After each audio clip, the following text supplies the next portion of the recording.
भगवान शंकर, कौन नहीं चाहता भगवान शंकर को। उनके भक्त एक से एक हुए हैं और एक से एक महान हुए हैं।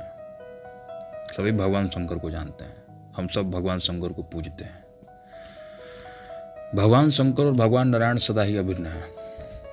आराधकों की रुचि एवं अधिकार भेद से उन्हें अभिष्ट आराध्य रूप का अवलंबन देने के लिए वे एक सच्चिदानंदन ही नित्य मंगलमय दो रूपों में स्थित हैं। कर्पूर गौर अभिभूषण चर्मांबर विभूत भूषण गंगाधर चंद्रशेखर नीलकंठ मुंडमाली त्रिशूलधारी वृषभ वाहन उमानाथ और नौ जलधर सुंदर रत्नाभरण भूषित पीतांबरधारी श्रीवत्स छांकित कौस्तुभकंठ वनमाली शंख चक्रधारी शंख चक्राधिधारी गरुड़ वाहन श्रीपति, ये दोनों एक ही तत्व के दो नित्य चिन्मय लीला विग्रह हैं। इनमें से किसी में भेद बुद्धि करने वाला किसी एक का आराधक हो तो अपनी ही भेद बुद्धि से अपने ही आराध्य का अपमान कर रहा है, यह उसे समझना चाहिए। भगवान श्री राम ने स्वयं कहा है, सुद्रोही मम भगत कहावा सो नर सपने मोहि न भावा। भगवान नारायण मर्यादा पुरुषोत्तम श्री राम एवं लीला पुरुषोत्तम भगवान श्री कृष्ण परम शैव हैं। भगवान विष्णु ने शंकर जी की पूजा में सहस्त्र कमल चढ़ाने का संकल्प लिया था और जब उनमें एक कमल घट गया तब अपना कमल रूप नेत्र ही चढ़ा दिया। भगवान श्री राम ने रामेश्वर लिंग की स्थापना की। श्री कृष्ण चंद्र ने भगवान शंकर की आराधना करके स्वामी कार्तिक को ही महारानी जाम्बवती के पुत्र शाम के रूप में पाया। इस प्रकार भगवान शंकर परम वैष्णव हैं। द्वादश भागवताचार्यों में शंकर जी प्रमुख हैं। उन भोले बाबा को निरंतर राम राम जप तथा भगवान श्री हरि के चिंतन के अतिरिक्त और कोई काम नहीं है।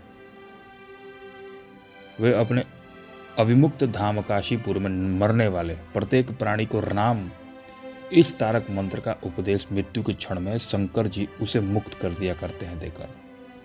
श्री वल्लभाचार्य का पुष्टि मार्ग शुद्धात्वैत्व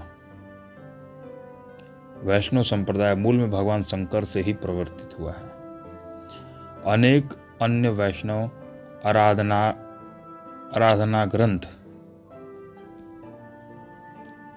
एवं ऐसी उपासनाएं परंपराएं हैं जिनके आदि आचार्य भगवान शंकर जी। भगवान विष्णु और भगवान शंकर दोनों ही नित्य एवं चिन्मय हैं। भगवान ब्रह्मा के भ्रूमध्य से तो नील लोहित रूप में रुद्र की अभिव्यक्ति हुई है। कर्पूर गौर त्रिनयन भगवान शिव का श्री विग्रह नित्य है।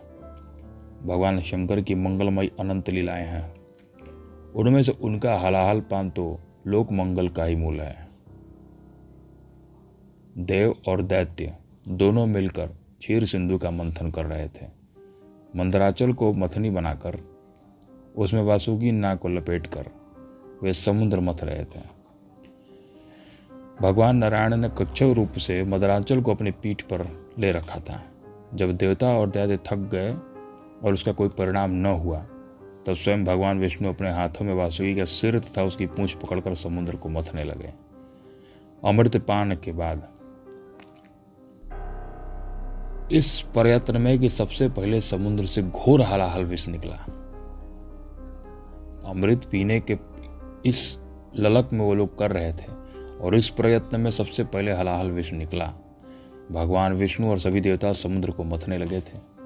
प्रजापति गण ने देखा कि हलाहल संसार के व्यापक होता जा रहा है और उसकी ज्वालाएं से संसार का जीवन नष्ट हो रहा है। प्रजा की रक्षा का उत्तरदायित्व प्रजापति गण पर ही है। वे लोग दूसरा कोई रक्षक न देकर भगवान शंकर के शरण में आए और स्तुति करके उन्हें आशुतोष प्रभु को प्रसन्न किया। भगवान विश्वनाथ ने विष से आर्त एवं पीड़ित जीवों को देखा। उन पर दयामय भाव से भवानी ने कहा कि देवी, ये बेचारे प्राणी बड़े ही व्याकुल हैं।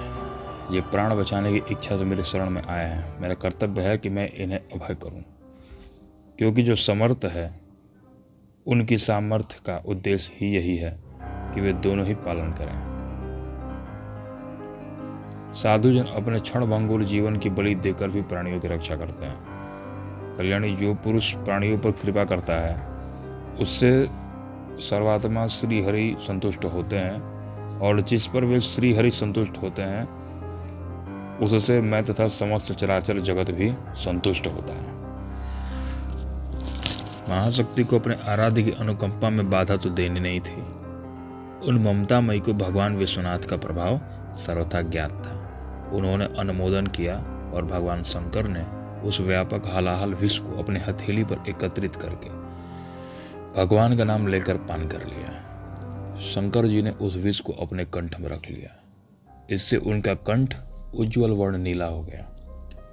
भगवान शिव के कंठ की वह नीलिमा विश्व मंगला का उज्ज्वल पदक है। वह उन विश्वनाथ की मूर्तिमा कृपा है जो उनको भूषित करती है। उन नीलकंठ प्रभु के पावन पद पंकज की महिमा अतुलनीय है।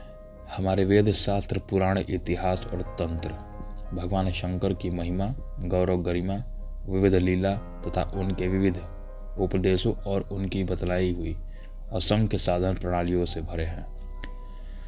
पद्म पुराण में उन्होंने एक जगह भगवान के गुण लीला रसिक देवर्षि नारद जी से श्री राधा कृष्ण की उपासना उनके स्वरूप और मंत्रादि के विषय में बड़े रहस्य और महत्व की बातें बतलाई हैं। यहाँ भक्ति साधकों के लाभार्थ उनमें से कुछ का अनुवाद किया जाता है। शंकर जी कहते हैं, श्री कृष्ण के मंत्र चिंतामणि नामक 2 अति उत्तम मंत्र हैं। एक षोडशाक्षर मंत्र है और दूसरा दशाक्षर मंत्र है। इन मंत्रों के अधिकारी सभी वर्णों के, सभी आश्रम के और सभी जातियों के वे स्त्री पुरुष हैं जिनका सर्वेश्वर भगवान श्री कृष्ण में भक्ति है। षोडशाक्षर मंत्र है, गोपी जन वल्लभ चरणान शरणम प्रपद्ये। और दशाक्षर मंत्र है, नमो गोपी जन वल्लभा भ्याम। श्री कृष्ण भक्ति से रहित यज्ञ की दानशील तांत्रिक सत्यवादी वेद वेदांग परांग कुलीन तपस्वी व्रती और ब्रह्मनिष्ठ कोई भी इनके अधिकारी नहीं है। इसलिए ये मंत्र श्री कृष्ण के अभक्त कृतज्ञ दुर्भिमानी और श्रद्धारहित मनुष्यों को नहीं बतलाने चाहिए। दंभ लोभ काम और क्रोधादि से रहित श्री कृष्ण के अनन्य भक्त ही ये मंत्र ले सकते हैं। उनका यथाविधि न्यास करके श्री कृष्ण की पूजा करनी चाहिए। फिर उनका इस प्रकार ध्यान करना चाहिए। ध्यान अगले पॉडकास्ट में हम डाल रहे हैं। तब तक आप सभी भक्तों से अनुरोध है, कृपया इस चैनल को सब्सक्राइब करें और आगे अन्य भक्तों के बारे में सुनने के लिए बेल आइकन जरूर दबाएं। जय श्री कृष्ण।